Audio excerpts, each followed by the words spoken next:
¿Todos conmigo? Bien. La palabra de Dios dice,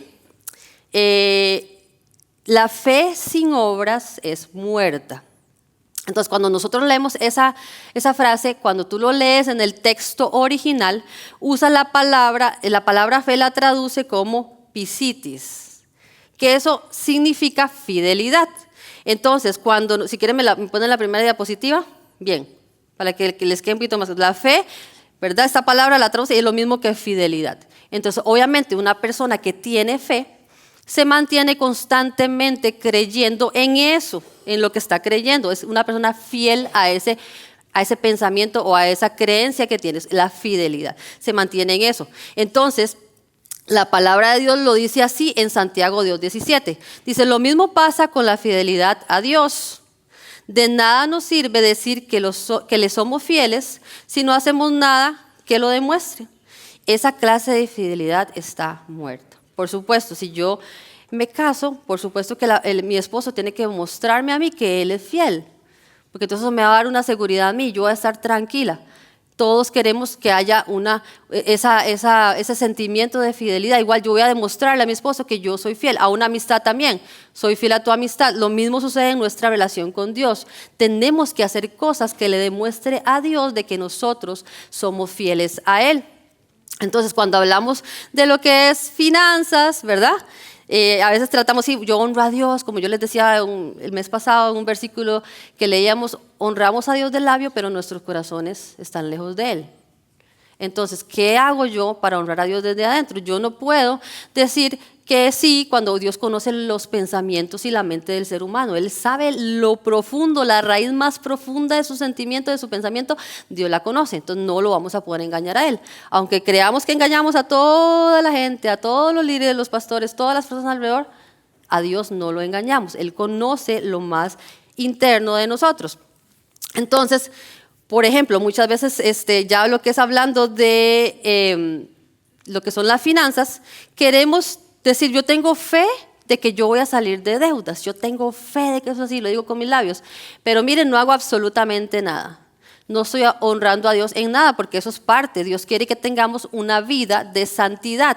Y yo sé que a veces esa palabra santidad nos atemoriza mucho, porque eso es como demasiado Dios allá arriba. No, santidad es apartar y vivir de acuerdo a como Dios quiere. Me aparto para Dios. Yo honro a Dios en mi matrimonio es puro, es santo. Mi relación con mis amigos es santa. Como hija, yo soy santa, soy pura, soy una buena hija. Como madre, yo soy una buena madre. Trato de hacerlo, buscando la santidad en cada área de nuestra vida. En nuestras finanzas, que usted cree que eso es suyo porque usted se lo ganó con el sudor de su frente, tú tienes que honrar a Dios en tus finanzas, tienes que ser de ejemplo, cómo estás administrando tus finanzas. Entonces, ¿qué es lo que pasa? Que muchas veces decimos, sí, vamos a salir de las deudas, o yo voy a empezar a aplicar la predicación de la semana pasada. ¿Cuántos estuvieron aquí? Sí, ok, vamos a empezar a aplicar la predicación de la semana pasada, pero no hacemos absolutamente nada. Se quedó de la boca para afuera, no hacemos nada. Déjeme decirle que eso tiene una palabra y eso se llama procrastinación. ¿Cuántos han escuchado ese término? Entonces, la procrastinación es, bueno, yo tengo una prédica gigante sobre esto, puedo entrar en ese tema, mire, a sacar cualquier cantidad de cosas porque es tremendo lo que el ser humano usa esto, como hace procrastinación. Pero bueno, voy a pasar por encima en esto simplemente porque estamos hablando un poquito más de lo que es las finanzas. Pero esto es algo voluntario e irracional. La procrastinación es algo voluntario. Es cuando tú dejas de hacer lo que debes hacer para después. ¿Cuántos les ha pasado eso? Tengo que recoger ese desorden en el basement. Cada vez que usted baja, ¡ay, qué incómodo eso! Después lo hago. La otra semana lo recojo. Y así pasan meses y meses y nunca lo hiciste. Eso es un comportamiento que se llama procrastinación. Entonces, se los pongo de esta manera en este gráfico. Digamos que ese es el momento, el comenzar ya a hacer eso que tenemos que hacer para llegar a obtener esto. Por ejemplo, voy a decir, bueno, voy a salir de deudas. Esa es mi meta. Voy a empezar ya mismo a hacerlo. Entonces voy a tomar todos los pasitos necesarios para llegar allá sin desenfocarme. Pero empezamos a aplicar lo que es y a vivir y a actuar y haciendo procrastinación. ¿Qué es lo que hace es esto? La procrastinación hace lo siguiente. empieza usted, se supone que debería ir en línea de tiempo, pero empiezas a distraerte, a dejarlo para después. Después lo hago. Entonces vas y las distracciones empiezan a llegar. Todos vivimos un mundo de distracciones, especialmente en este país que todo se ve tan maquillado y tan lindo, pero son distracciones de tu propósito de vida. Empezamos, no, sí, ay, no, pero es que esas tenis que acabo de ver, tengo que empezar a ahorrar. Digamos que voy a empezar a ahorrar para estar mejor. Ay, pero esas tenis no es un good deal, ahorita hay que hacerlo ya, porque si no, no va a haber otra oportunidad, es ya. Y usted gastó lo que tenía que ahorrar en esas tenis que no necesitaba. Empezamos a hacer cosas que nos distraen del propósito. Eso es procrastinar. Entonces, es importante que nosotros veamos eso. ¿Por qué? Porque estamos acostumbrados, o el ser humano le encanta las recompensas inmediatas. O sea, usted va a sentir satisfacción porque compró sus tenis y se las va a poner, pero ya vas a seguir con el problema de que no estás cumpliendo lo que quieres cumplir. Estás dejando eso, ya sea dinero, ya sea un proyecto, ya sea una relación tóxica que tienes que dejar, ya sea cual sea la situación. Eso lo puedes aplicar a las finanzas o lo puedes aplicar en cualquier área de tu vida. Un pecado que Dios te está diciendo que dejes, tienes que enfocarte en hacerlo, pero las distracciones empiezan, ¿no? Los placeres inmediatos, que es lo que yo quiero y el ser humano le encanta, nos hace a nosotros divagar. Empezamos a divagar en nuestra mente, si me ponen el siguiente gráfico ahí, y entonces eso empieza a controlar nuestra vida, empezamos a alejarnos de Dios, de nuestro propósito, de nuestros sueños, de nuestros proyectos de vida, y empezamos a sentir culpa cuando vemos que te levantas y, ay, no, otra vez lo mismo, no hice lo que tenía que hacer, era el día que tenía que hacer esto, tenía que pagar esto, tenía que hacer lo otro, y no lo hiciste, porque te distrajiste en otra cosa. No sé cuánto le pasa, a mí me ha pasado y yo me veo en el error y yo, a mí misma, me meto en el celular, ay, voy a hacer una cosa, tengo que mandarle un mensaje a tal persona para tal cosa. Y me meto y tengo una notificación de otra cosa y yo, oh, mira, video. Yo, un momento, pero es que yo tenía que nunca le mandé el mensaje a la persona, entonces atrasé el día porque no mandé el mensaje. Entonces yo, no, ¿qué me pasa? O sea, son distracciones con las que estamos luchando todos los días. Es algo con lo que tenemos que mantenernos nosotros enfocados, porque entonces viene la culpa. En mi país le llamamos goma moral, creo que también le llaman cruda moral, no sé si se asocian con eso, o en otro lado le llaman guayabo, en otro le llaman chuchaqui. Son que nos sentimos como, ay, súper enfermos y súper mal mentalmente porque no hicimos lo que teníamos que haber hecho.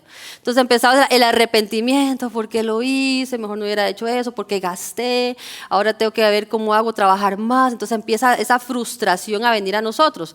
Sentimos esa insuficiencia y empezamos a tener una resistencia que nos impide empezar porque creemos que no somos lo suficientemente fuertes para llevar a cabo esa tarea. Entonces, todas estas cosas empiezan a llegar a nosotros por la falta de disciplina. Entonces, a veces yo escucho muchas personas que tienen depresiones, quieren quitarse su vida, se sienten súper mal, pero es porque han dado cabida suelta a todo esto. Y a veces se enojan con Dios porque no pueden salir de ahí, pero no es Dios. Es que son las conductas de nosotros mismos que nos están llevando ahí. Tenemos que mantenernos enfocados en algo. Si yo sé que tengo que ir al colegio todos los días, ¿por qué me quedo durmiendo y no voy? No, tengo que levantarme, porque si no, entonces ya se me hace la vida, tengo que repetir más clases y todo. No, el momento es ahora. Entonces, mira, lo increíble es que la palabra de Dios lo llama como un pecado, aunque parece como tan normal para nosotros porque lo vivimos siempre. Lo dice en Santiago 4:17. Dice, recuerden que es pecado saber lo que se debe hacer y luego no hacerlo. Si tú sabes lo que es correcto y lo dejas para después o no lo haces, la palabra de Dios lo llama como un pecado. Y nosotros en esta cultura pensamos que es normal, que eso es así. Pero la palabra de Dios nos está dando la luz. Es un pecado que nos empieza a llevar a una cosa y a otra cosa. Entonces, un pecado jala a otro pecado, jala a otro pecado y a otro pecado. Entonces, por eso es que es importante leer la palabra y entender, y que nos ponga así como la palabra de Dios pone luz donde está todo en tinieblas, y tú puedes ver las cositas que están mal. Eso es lo que hace la palabra de Dios en nuestra vida. Por eso es importante que nosotros lo veamos. Este comportamiento es terquedad. Nos volvemos en personas tercas, personas que están siempre pensando en su propia opinión, siendo sabios en su propia opinión. ¿Sabías que la terquedad también es pecado? A veces vacilamos, eres terco, que tú eres un terco porque haces todo lo que tú quieres nada más, ¿verdad? Uno se pelea a veces con personas porque es así.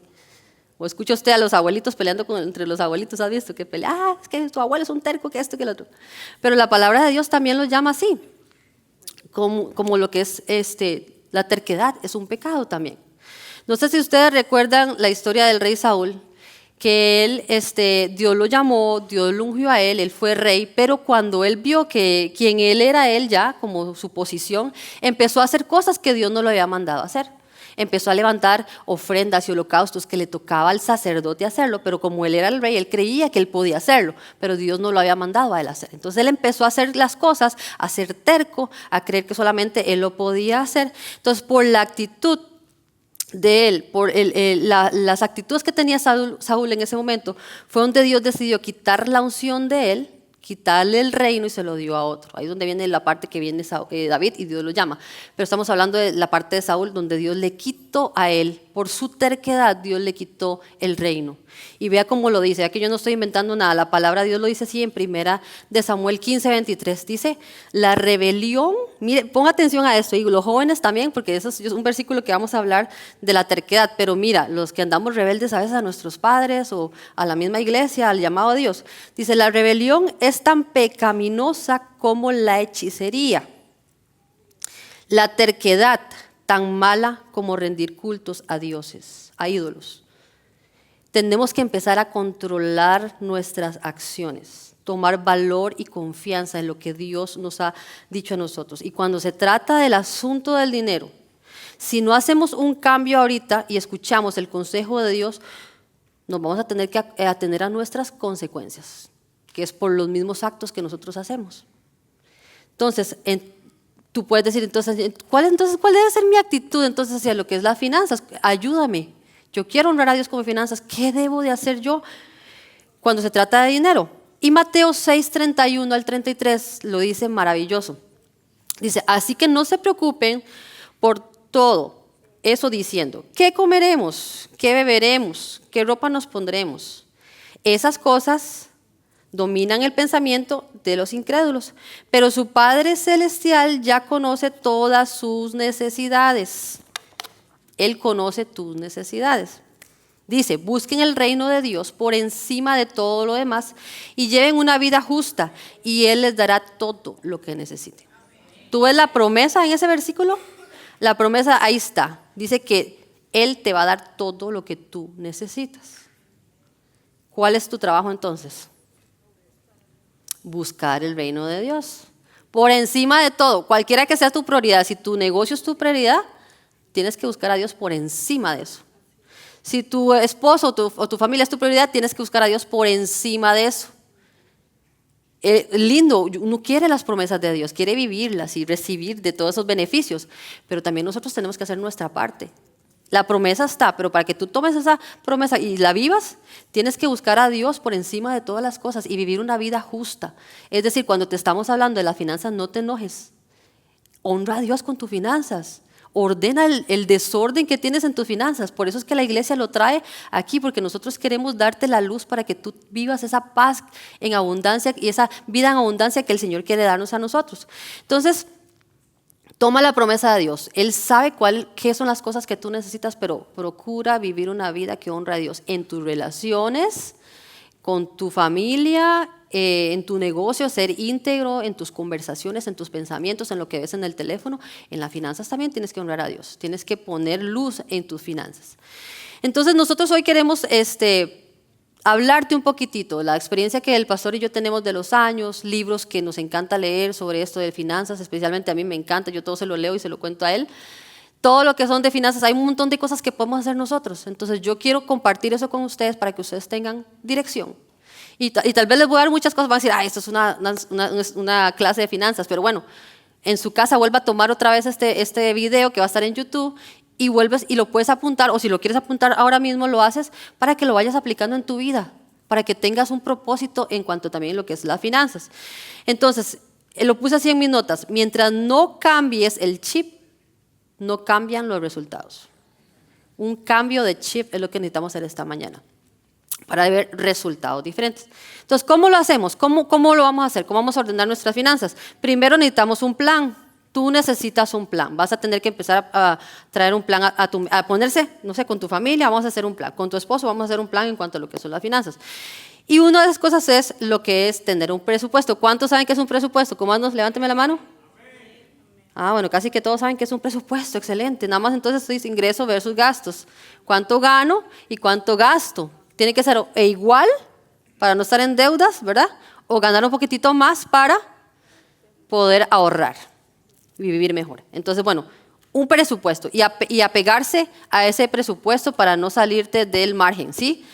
Entonces vamos a empezar a dar pasitos por pasitos y yo te los voy a dar así, creo que tengo muy poquito tiempo, entonces voy a ir un poquitito más rápido, pero usted puede después, hay grupos pequeños de esto, de paz financiera, entonces también puede ser parte de eso y podemos profundizar un poquitito más ya en el caso individual de cada uno. Los invito a ser parte de eso también. Entonces primero lo que vas a hacer es sacar tu diezmo, lo que honre a Dios primero, el primer fruto de tu trabajo vas a honrar a Dios con el 10%. No voy a entrar en detalles porque ustedes vinieron la semana pasada y los que no vinieron pueden ir a las redes sociales y buscar la predicación de la semana pasada. Fue tremenda predicación, ¿cierto?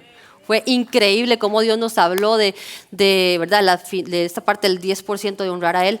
¿Sabes que a mí me lo enseñaron desde muy pequeña? Yo me acuerdo que allá en Costa Rica son los colones lo que se utiliza. Entonces me daban 100 colones. Entonces mi papá me enseñaba a sacar la monedita más, ¿verdad? El 10 colones, o sea, me daban 200, yo sacaba 20 colones y lo echaba en un sobrecito y lo daba. Entonces fue algo como que me enseñaron desde pequeña y era una disciplina, entonces no haya sido algo tan difícil para mí y lo he aplicado. Entonces yo se los estoy hablando con mucha autoridad porque yo he visto la bendición de Dios tras este paso de obediencia, tras honrar a Dios. Entonces qué lindo que ustedes de pequeños le enseñen a sus hijos a hacerlo. Ya a ellos no les va a costar y cuando le hablen de eso ellos... Listo, no tengo problema con eso porque me lo enseñaron desde pequeño. Entonces, si usted puede enseñarlo a sus hijos, hágalo desde ya para que ellos lo entiendan. Y si usted tiene que aprenderlo ahorita, pues apréndalo con toda la alegría de su corazón a hacerlo. Amén. La otra es tener un ahorro de emergencias. $1,000 es lo primero que se da. Va a tener una cuenta aparte, va a ahorrar $1,000. No sé cómo vas a hacer para llegar a ahorrar eso. Vas a quitar gastos que tenga ahí que no necesitas y vas a ahorrar $1,000. Entonces eso los vas a poner en una cuenta donde no se toque.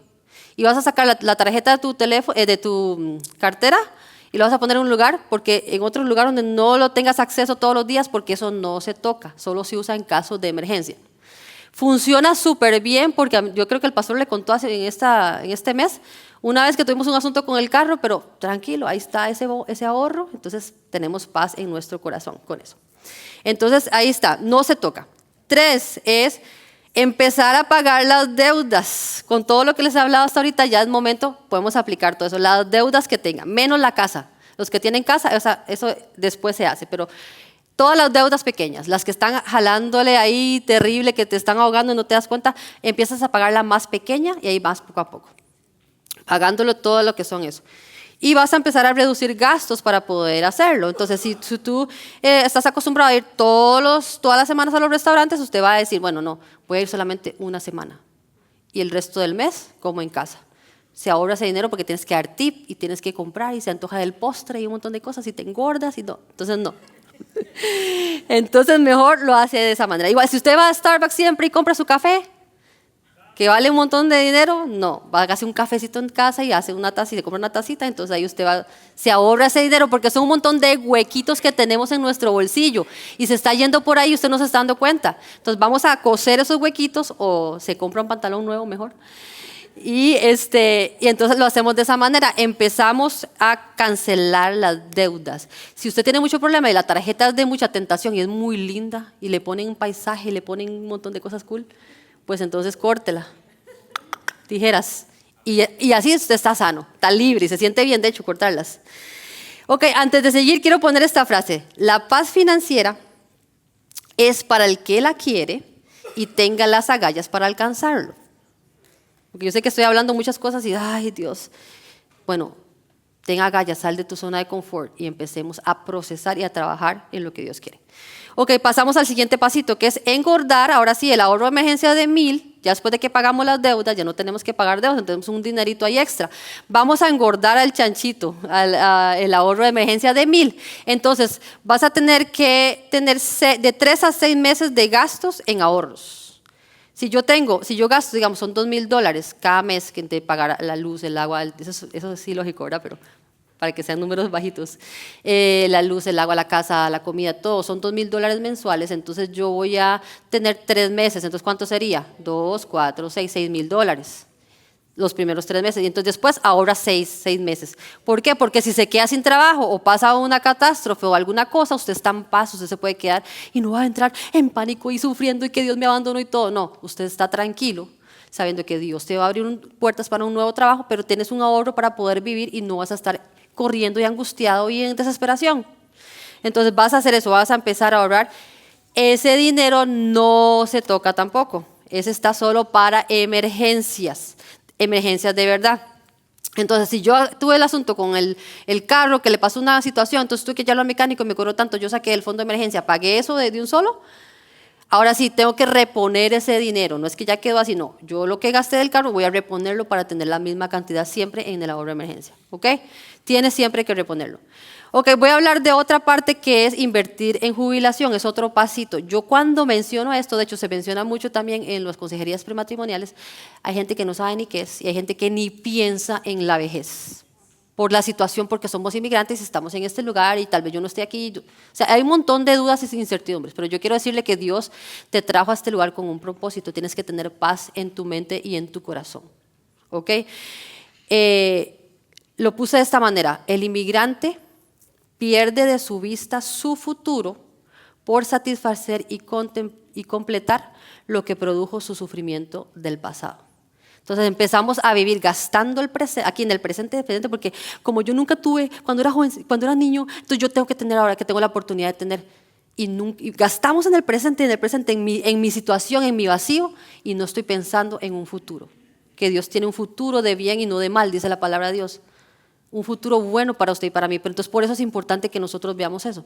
Entonces, el punto es que tú y yo tenemos que cambiar nuestra forma de pensar. Nos da miedo invertir en el futuro porque no sabemos qué va a suceder.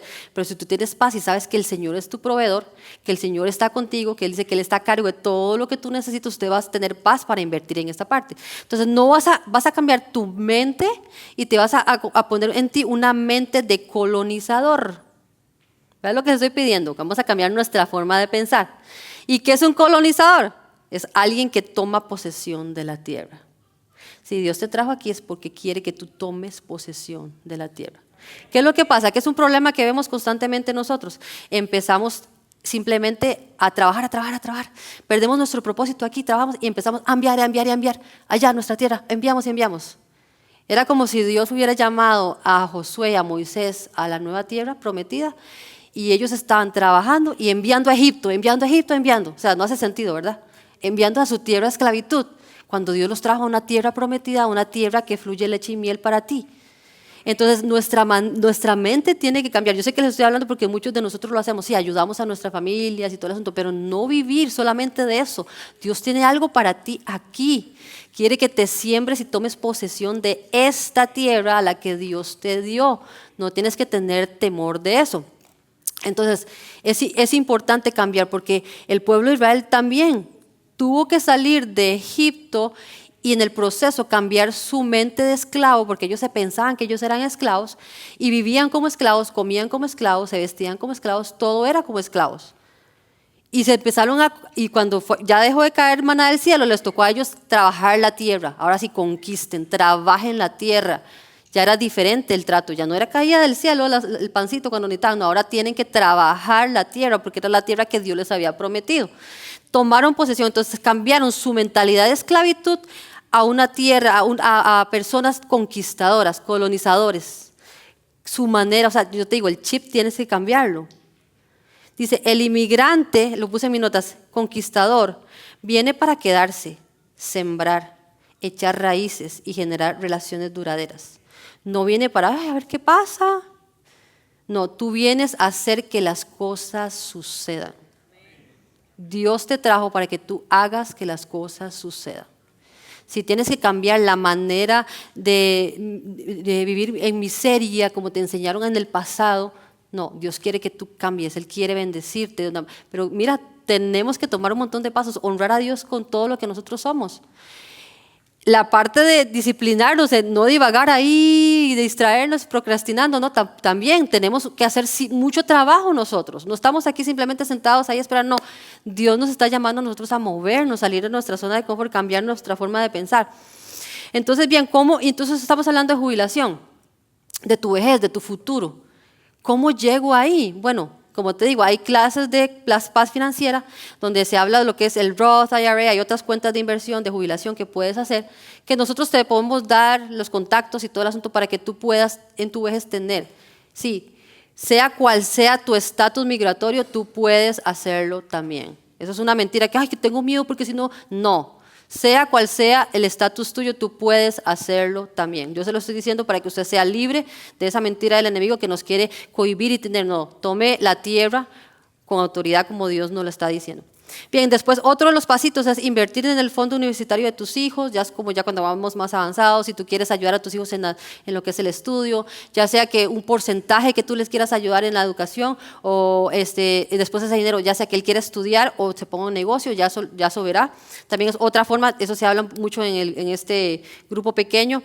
Después viene el otro pasito que es pagar la hipoteca, los que tienen en la casa. Ahora sí es el momento, como ya no tengo deudas de carro, de tarjetas, nada de eso, ya tengo todo en orden, ahora sí voy a empezar a darle duro a la casa para no tener que pagar ya o estar ahí, ¿verdad?, incómodo con el asunto del pago de la casa. Y después el otro es acumular riqueza. Ya no hay pago de nada, ni de casa, nada, imagínense. ¡Ay, qué alivio! Es el momento donde los dones de dar se activan más y tú siembras, tú quieres ver a otros bendecidos. Yo decía, uy, si uno tenga la oportunidad de hasta ayudar y pagarle la universidad a otra persona que necesite, que no tenga, o sea, tener todo ese corazón, las misiones, empiezas a sembrar en las misiones. Hay un montón de cosas lindas que se pueden dar en esto, de donde vemos a Dios de otra perspectiva también. Entonces, para trabajar en todo esto es necesario, yo te estoy dando simplemente un 20%, si ponen el grafiquito, un 20%, que es el conocimiento. Eso es lo que yo les estoy dando ahorita. El 80% es comportamiento, eso es lo que te toca a ti. Comportamiento, es cambiar la manera en la que estás haciendo las cosas. Y quiero que volvamos al gráfico anterior, el primero, cuando vemos, gracias, es enfocarnos en el proyecto, ya que esa distracción no. Tenemos que hacer algo para evitar esas distracciones y enfocarnos en lo que Dios tiene para nosotros. Ahora sí, póngame la diapositiva anterior. Comprométete con el futuro que quieres construir. ¿Cuál es el futuro que tú quieres? Que tu generación vea la vida de otra forma. Que no como nos sucede a las generaciones pasadas, que dependen de que los hijos los mantengan. No, tú no necesitas eso. Qué lindo más bien tú poder ayudar a tus hijos, no esperar que tus hijos te mantengan. No, cambiar nuestra forma de pensar. La palabra de Dios dice en Proverbios 11:14, y cierro con esto, que dice, donde no hay dirección sabia, caerá el pueblo, mas en la multitud de consejeros hay seguridad. Es el consejo de la palabra de Dios. Todo este mes te hemos hablado de lo que la palabra de Dios, los principios que la palabra de Dios tiene. Toma los consejos, toma eso para que tengas seguridad y paz más. Eso de las finanzas es una obra del enemigo que se ha metido de tal forma que nos agobia. Cuando no tienes trabajo te sientes tan mal. Dios te está llamando a conquistar una tierra. Te ha sacado del hueco al que pertenecías antes a algo nuevo. Dios quiere bendecirte en tus decisiones, tus proyectos. Él quiere, si Dios te puso en tu corazón al ser un empresario, tienes un sueño ahí, dice la palabra que Él pone el querer como el hacer según su voluntad. Es la voluntad de Dios en la que ha puesto eso ahí. Entonces tenemos que cambiar la manera de hacer y convertirnos en conquistadores. No solo de mi vida y la de mi familia, no, que tú reflejes al Señor, que tus finanzas mismas reflejen a Jesús, porque no estás loco por el dinero, estás loco por Jesús, por Él. El dinero es algo así, porque lo necesito para comer y listo, pero hay paz. Ahí está, revísalo, todo está bien, no hay nada que ocultar. Hay paz en mí porque mi objetivo es Jesús. Y Él está trayendo luz a esta área de tu vida, que yo sé que es una angustia y es una cosa precisamente en esta ciudad, de vanidad y tantas cosas que nos agobia a nosotros. Y Dios quiere que tú tengas paz, que cambies esa forma de pensar. Yo sé que le estoy hablando muchas cosas de finanzas y asesores financieros y van, ay, pero fue como una clase de finanzas. Pero sepa que Dios está trayendo a luz esto por una razón. Te pido que te pongas sobre tus pies, inclines tu cabeza. Vamos a orar y vamos a poner esta mañana tus finanzas. Cierra tus ojos ahí donde estás y vas a poner tus finanzas delante de Dios. Si no has honrado a Dios nunca, si no has pensado que esto es tan importante, si has vivido solo por vivir o has aplicado lo que siempre te enseñaron desde tus padres o tus abuelos, bueno, hoy vamos a rendir esta área, decirte: Jesús, yo te pido que seas el Señor de mis finanzas, Padre. Yo te doy gracias por el trabajo, gracias por la puerta que tú me das, la semilla que tú me das para que yo la siembre y haya fruto. Pero hoy quiero poner esa semilla delante de ti, Señor. Si yo no he sido sabio, si he sido desconsiderado y no me he preocupado y he gastado todas las cosas sin importancia, hoy quiero poner esto y quiero pedirte perdón. Si he sido terco, Señor, si no he querido hacer las cosas según tu palabra, sino a mi propio conocimiento, hoy rindo mis finanzas delante de ti. Pongo mis finanzas a tus pies y yo quiero decirte que tú eres más importante que estas finanzas. Tú eres más importante que mis bienes, Señor. Yo quiero seguirte a ti, quiero honrarte a ti con cada área de mi vida, Señor. Y este mes que hemos tenido la oportunidad de hablar de esto, quiero venir, Padre, con todo el conocimiento que tú me has dado, con todo lo que nos han hablado, todo el consejo de tu palabra, y decirte: ayúdame, dame la sabiduría. Tu palabra dice que si alguien está necesitando sabiduría, Señor, que la pidamos a ti, tú no la vas a dar. Pedimos sabiduría del cielo. Ayúdanos, Señor, a tener la decisión de cambiar nuestra forma de pensar. Y si tú quieres algo más fuerte para mí, para conquistar, Señor, que yo pueda, Señor, pararme firme sobre la roca que eres tú, Jesús, y creer que tú me has traído a esta tierra a conquistarla. Toda la mentira del enemigo que ha venido sobre la mente de las personas a traer ataduras, Señor, en cuanto a las finanzas, en cuanto a las deudas, hoy mismo, Señor, hacemos que eso se caiga en el nombre de Jesús. Que todas las vendas que hayan, Señor, en cuanto a este tema se caigan, que tengamos paz en nuestro corazón, que los dones de dar, Señor, de ser generosos, abunden en esta iglesia para poder llevar tu evangelio a otro nivel, que la gente pueda conocerte a ti a través de mí, que mi rostro refleje tu rostro, Jesús, en el nombre de Jesús. Amén. Amén.